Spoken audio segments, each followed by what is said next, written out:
Hello students, today let me introduce you to object-oriented programming concepts. Hello students, welcome to the exciting world of computer applications. You must have heard people talking about using an app, application or a program. But what does it precisely mean? In simple words, an application allows you to perform a set of specific tasks to solve a particular problem. These days, computer applications are used in almost every field: education, banking, engineering, designing, healthcare services, and so forth. Computer applications are written using the block of codes known as programs.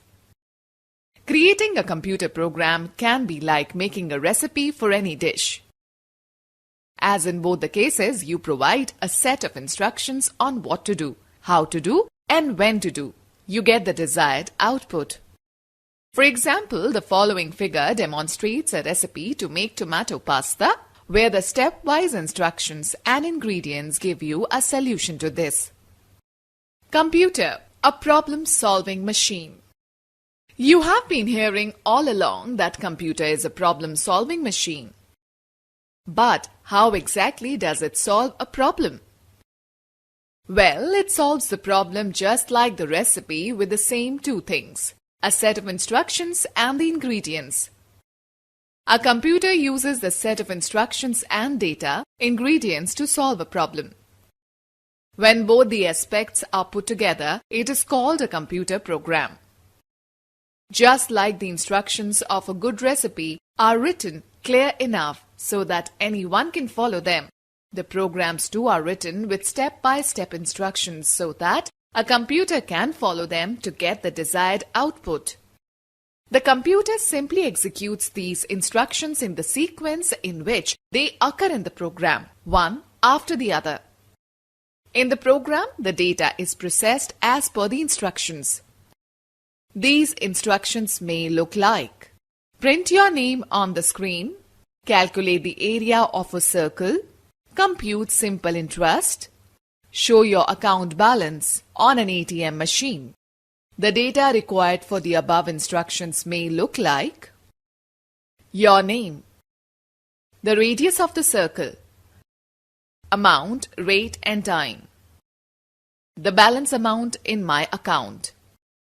A programmer is a person who writes a computer program. Programming is the process of writing a computer program. A programming language is a set of commands and syntax used to create a computer program. Let us know about the evolution of programming languages. As we use any common language to communicate with each other, similarly we use programming languages to communicate with the computer. Since the invention of the computer, many programming languages have been developed to communicate with it. Let us have a look at various generations of programming languages that have evolved over a period of time. First generation programming language. A first generation language, 1GL, is the first programming language used by the programmers and is regarded as machine language. Machine language instructions are expressed as binary numbers called machine code.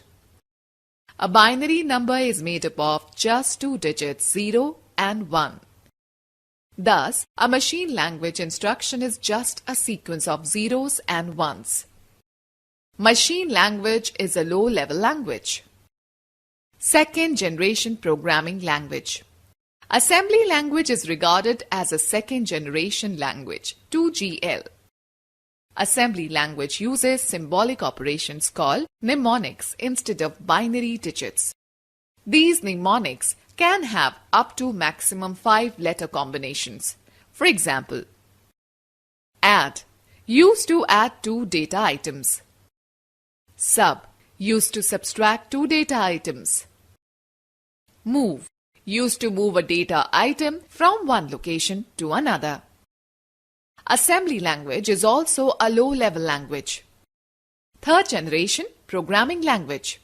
A third generation language, 3GL, is close to English in vocabulary.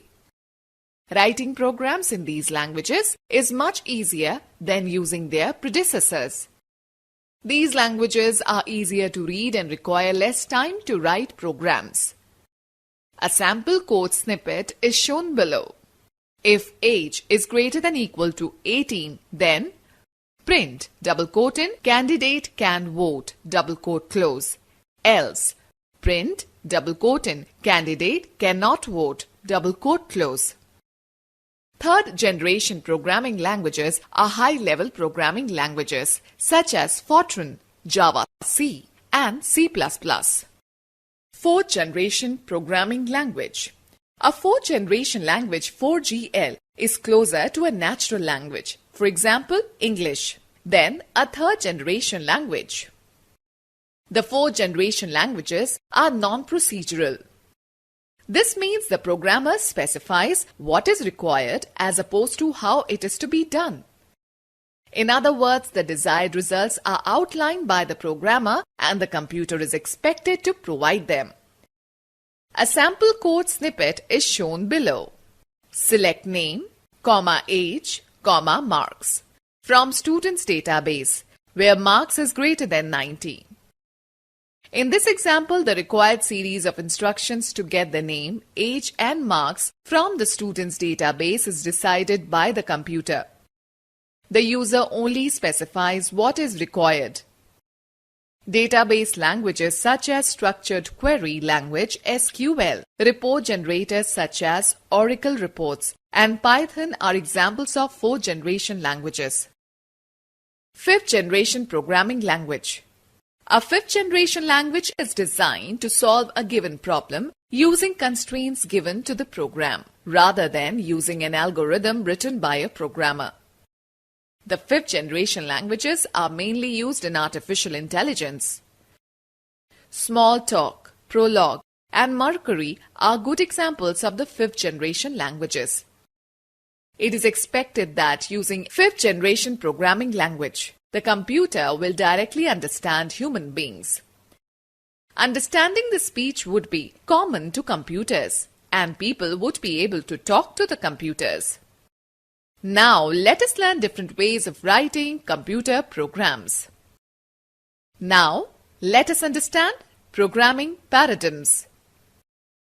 A programming paradigm is an approach or style of programming that is used to classify programming languages. Each programming language uses one or more programming paradigms. See figure. Each programming paradigm supports a set of concepts that makes it the best for a certain kind of problem. For example, procedural-oriented programming (POP) paradigm is best suited for problems with step-by-step instructions, whereas the object-oriented programming (OOP) paradigm is best suited for problems with a large number of related data. Let us now discuss the procedure-oriented programming and the object-oriented programming paradigms in detail. Procedure-oriented programming (POP). Procedure-oriented programming is a programming paradigm based on the concept of using procedures. A procedure is a sequence of instructions to be executed. The best-known early language which uses this type of paradigm is Fortran, formula translation, which was developed in the 1950s. During later developments in the 1970s to 80s, a structured programming approach was making its mark. This programming approach used the following guidelines. Break down a large program into several tasks or parts. Find the solution for each part separately by treating it as a new problem, which itself can further be broken down into several parts. Repeat this process as it will eventually lead you up to parts which can be solved directly and do not require any further breakdown. Combine all the previous solutions into the final solution. The solution to each part is usually termed as a function or procedure. A function is effectively a set of instructions to be carried out. It has a defined purpose and usually takes in data called input, processes it, and returns a result called output. Therefore, with this approach, a large program can be split into more manageable functions or procedures. This approach allows functions to be independently developed and tested. Figure shows the main program calling a number of functions. A function can also call any other function. Procedural programming is the way we first approached programming a computer because it corresponds most closely to the way the computer works. A computer takes one instruction at a time and executes it. A procedural program is a step-by-step list of instructions to solve a problem. This perfectly matches with what a computer can do. Therefore, if you want a computer to do something, you should provide step-by-step instructions on how to do it. For example, using the recipe analogy, the first step is to boil the water, and the next is to add pasta, and so forth. It is therefore no surprise that most of the early programming languages were all procedural. Fortran, BASIC, COBOL, and C are good examples of the procedural languages. Having gone through the details, let us now formally define the term procedure-oriented programming. Definition: a programming paradigm where a complex programming problem is solved by dividing it into smaller problems using functions or procedure is known as procedure-oriented programming. Since we started at the top and then worked our way downwards towards finding the solution of each part, this style of programming is termed as a top-down approach. Therefore, using the top-down approach, you can solve a large programming problem by dividing it into a number of subtask functions. When using these functions in the main program, you can ignore lower-level details of how computations are dealt with. You can reuse these functions whenever they are required. This results in a neat, precise, and smaller code. As experts progress in software engineering, it was realized that this approach to solving problems was incomplete. Remember, it was previously stated that there are two aspects to a program: instruction and data. The above problem-solving approach is mainly dealing with the instructions aspect only. The data aspect is not given as much thought and consideration as it is given to the instructions. Let us understand what it means. Functions share global data in a program. See figure. The global data is declared in a way that makes it available to every other part of the program. Therefore, its value can be changed by the main program or any function. There is no protection of data from the unauthorized access and misuse. Students, the local data is declared in a way that makes it only available within a specific function. Therefore, its value can be changed in that function only. It is difficult to keep track of where in the program the global data has been changed or why it was changed. The issue in sharing global data may sound trivial in small programs. However, in large and complex programs, it is difficult to maintain the legitimacy of such global data if a number of functions are operating on it. Characteristics of procedural programming. Number 1. Procedural programming follows a top-down approach. Number 2. The program is divided into blocks of codes called functions, where each function performs a specific task. Number 3. Procedural programs model real-world processes as procedures operating on data. Number 4. The data and functions are detached from each other.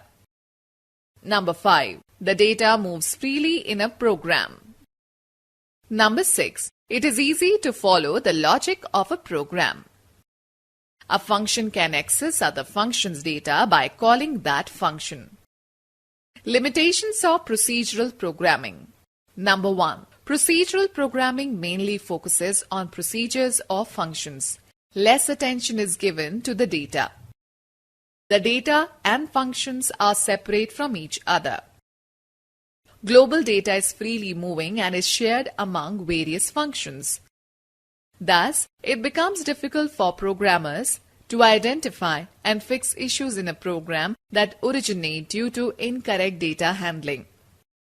Changes in data types need to be carried out manually all over the program and in the functions using the same data type. Limited and difficult code reusability. It does not model real-world entities, example car, table, bank account, loan, very well, where we as a human being perceive everything as an object. The procedural programming approach does not work well for large and complex systems. The above limitations gave rise to a totally different programming paradigm called Object-Oriented Programming, OOP. Let us learn about it in the next section. Object-Oriented Programming, OOP. Before we proceed further with object-oriented programming, let us understand what an object is. Everything is an object. In the broadest term, everything we see around us is an object. This can be a tangible thing such as a car, pen, book, mobile, chair, and an ATM. Or it can be an intangible thing such as a bank account, fee account, an email, and an MP3 file. An object is an identifiable entity with some attributes and behavior. For example, we can say that a car is an object. It has attributes such as its color, make, model, and engine size. Its behavior includes driving forward, backward, accelerating, halting, etc. Let us take another example of the mobile phone object. It has attributes such as its model, color, weight, size, and camera resolution. Its behavior includes dialing the number, starting the call, ending the call, taking a picture, etc. Now let us take an example of an intangible object, bank account. It has attributes such as account number, account holder's name, and balance amount.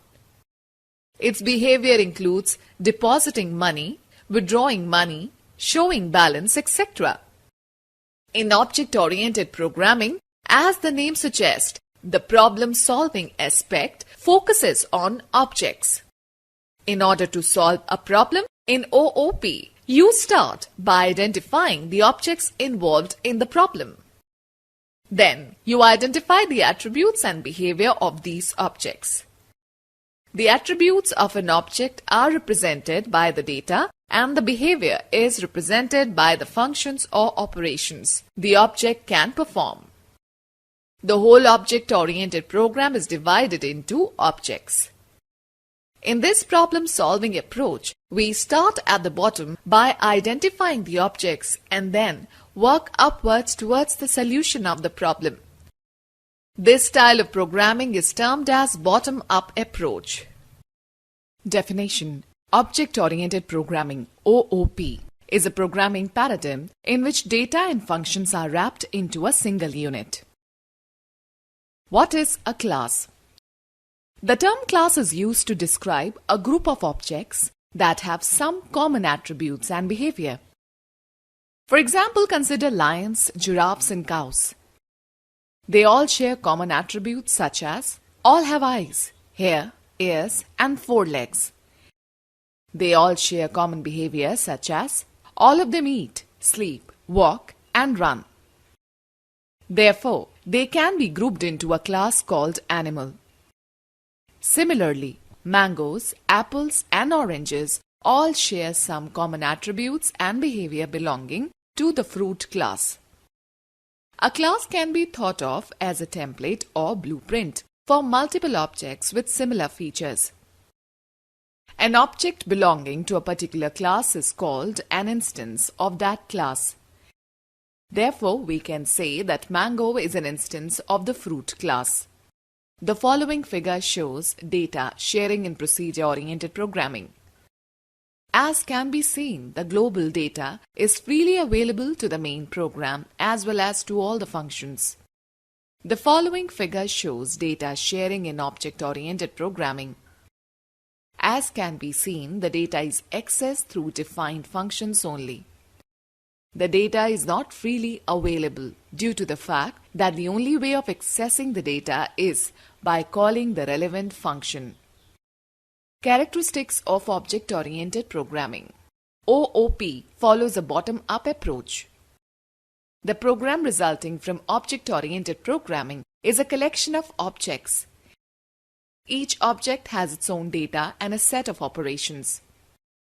OOP restricts the free movement of data and the functions that operate on it. It uses a data or information hiding technique that allows better control over data. We will learn about it in the subsequent sections. A properly defined class can be reused, giving way to code reusability. The concept of object-oriented programming models real-world entities very well. Due to its object-oriented approach, it is extremely useful in solving complex problems. Limitations of object-oriented programming. The size of the programs created using this approach may become larger than the programs written using procedure-oriented programming approach. Software developed using this approach requires a substantial amount of pre-work and planning. OOP code is difficult to understand if you do not have the corresponding class documentation. In certain scenarios, these programs can consume a large amount of memory. Let us learn about principles of object-oriented programming. For a programming language to claim to be object-oriented, it should have the ability to work with classes and objects. In addition, it must use and implement the following four fundamental object-oriented principles: data abstraction, encapsulation, inheritance, polymorphism. A programming language that doesn't adhere to these four principles cannot claim to be object-oriented. Let us now understand what these principles are. Data abstraction. In order to use something, you do not need to know how it works.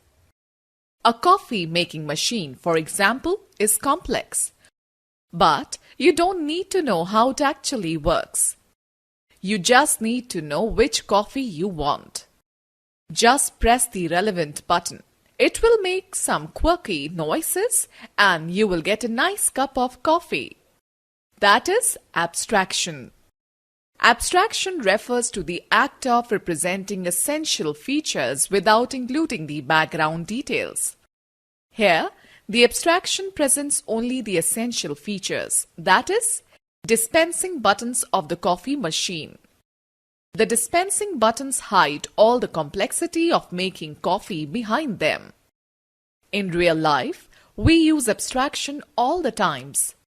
Abstraction helps hide internal implementation details that are not relevant to the user. Moreover, abstraction is relative to the perspective of the viewer. What it means is that there can be different abstractions of an entity depending on the viewpoint of the user. Let us understand different abstractions of an entity with the help of some examples. While using an ATM machine to withdraw money, you insert your debit card in the provided slot and follow the on-screen instructions. After providing the correct PIN number and entering the desired amount, you collect the money from the machine. Here, the user only interacts with the essential features of an ATM machine card reading slot, touchscreen for input, and the money dispensing slot. The user doesn't need to know or understand the background processes the machine performs, like reading the card details, verifying the PIN,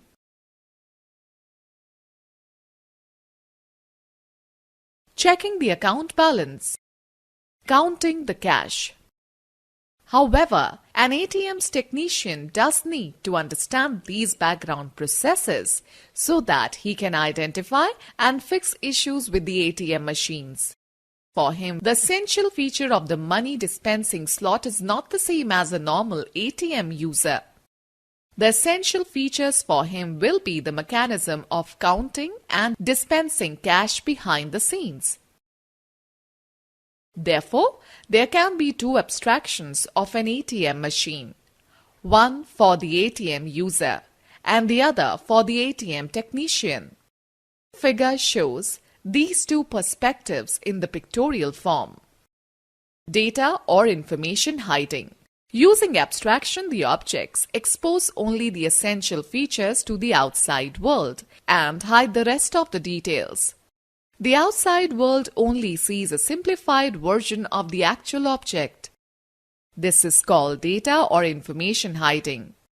The details of how features are implemented inside the object are not important to the outside world, as long as they fulfill their assigned role correctly. Encapsulation.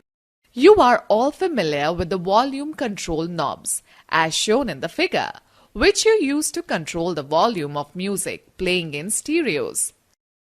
It encloses lots of information about its implementation, such as the value of the resistance, transistors, current voltage, the position of the knob, etc. But when you want to change the volume, you have only one method of affecting this complex encapsulation, which is by moving the knob clockwise or anti-clockwise. You cannot affect the volume by using any other control on the music player. For example, pressing the play, pause, forward or reverse button wouldn't change the volume.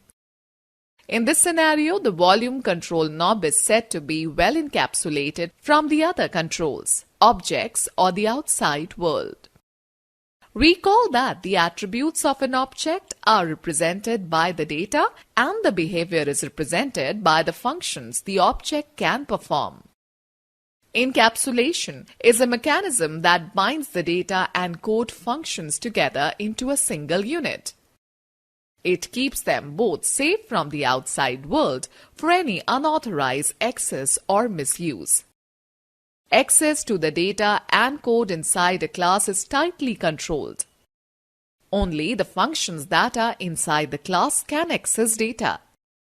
In this way, the data and functions are said to be encapsulated into a single entity, just like enclosing them both into a capsule. Let us take another real-life example of a washing machine. The start button on the washing machine encapsulates lots of complexity behind it.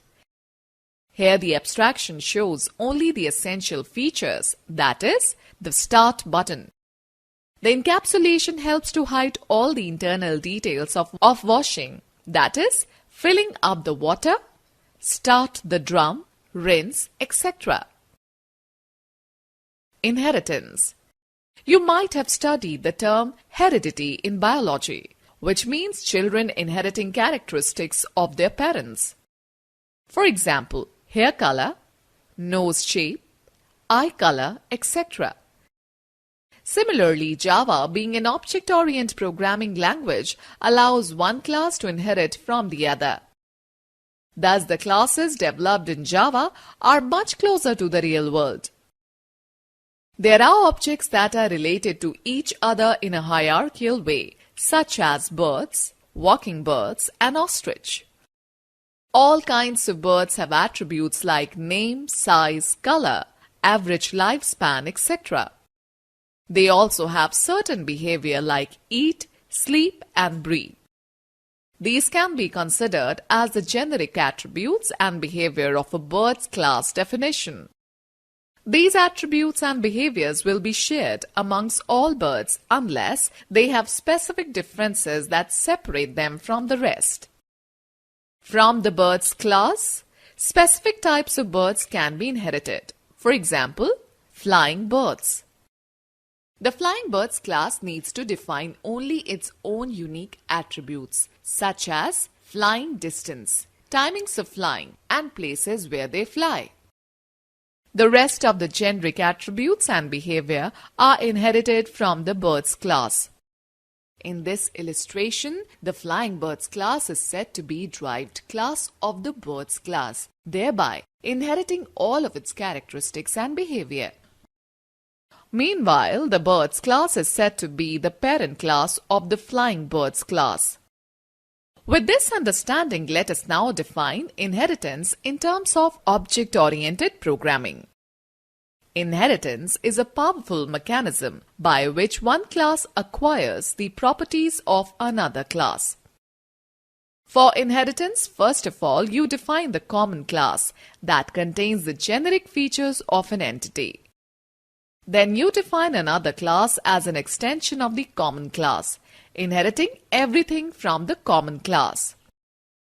The common class that gets inherited is called the parent class, or the base class, or the superclass. The class that inherits from the common class is called the child class, or the derived class, or the subclass. As can be seen in the given figure, inheritance is not just limited to one level. You can have subclasses of flying birds as parrot and owl. Thus, a derived class can be a base class of other classes, forming an inheritance hierarchy. The inheritance mechanism makes it possible for an object to be a specific instance of a more generic object. If you don't apply inheritance, each object would need to define all of its characteristics explicitly. It will be pity to take all the trouble to create a class and then be forced to create a brand new one that has similar functionality. However, using inheritance, an object needs only to define those qualities that make it unique within its class. The rest of the general qualities are inherited from the parent class. Inheritance is transitive. It means that all the attributes and behavior are passed from a parent class to the child class and then from the child class to their children and further. Using the given figure as an example, an instance of class parrot also inherits all the attributes and behavior of the flying birds class and the birds class. But how does inheritance help in object-oriented programming?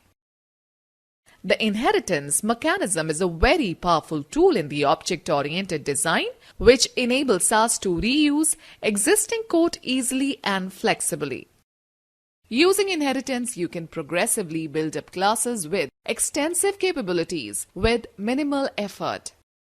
The capabilities at each stage are added in a clear and simpler manner, making the code easy to manage and maintain. Polymorphism. The word polymorphism means many forms. It comes from the Greek word poly, meaning many, and morphos, meaning form. Polymorphism is the ability of a function or an object to acquire multiple forms. Let us understand the concept of polymorphism with the help of classic shape example. Here the parent class is shape. Each object in the shape class has attributes such as size, number of sides, color, and corners. Each shape has behavior such as being drawn, erased, colored, etc. Therefore, we'll have the corresponding functions such as draw, erase, color, respectively. From this base class, specific types of shapes are inherited: circle, rectangle, and triangle. As shown in the figure, the same draw function can be used to handle different shapes irrespective of whether it is a circle, rectangle, or triangle. However, calling the draw function for the circle object causes different code to be executed than that of the rectangle or triangle. With this understanding, let us now define polymorphism in terms of object-oriented programming. Polymorphism is a mechanism by which you can send the same message to different objects, and each object can respond in a different way based on its class. Just like a draw message can draw a circle, rectangle, or a triangle, an accelerate command can accelerate a train, a car, or an aeroplane. But how does polymorphism help in object-oriented programming? Polymorphism helps reduce the complexity by allowing one interface to specify a general class of action. Code designed and written with the polymorphic capabilities is unaffected by the addition of new types. For example, in our previous illustration, a new boat class can be added that can use the same accelerate command. Adding new types is the most common way of extending object-oriented programs, thereby reducing the software development and maintenance cost. Now let us see how all the principles work together. In the real life, a mobile phone is an excellent example of an object-oriented design. Let us understand how it uses all the 4 OOP principles. Making a call hides a tremendous amount of complexity behind a very simple interface. As an end user of the mobile, do you ever need to know how this call will be connected to the other person? No, you just use the interface provided. Here the abstraction helps to show only the essential features to make a call, that is, the dial button. The encapsulation helps to hide all the complexity of making a call, that is, connecting to the other device via circuitry and the mobile network. You, as end users of the mobile, rely on inheritance to operate different types of mobile phones. Remember, when you say different types in everyday language, it means subclasses in OOP. Whether the mobile phone is an iPhone, Samsung or Xiaomi, they all more or less operate in the same way to make a phone call because they are all subclasses of the same superclass, mobile. Just key in the number and press the dial button. However, a few smartphones may have different graphic user interfaces.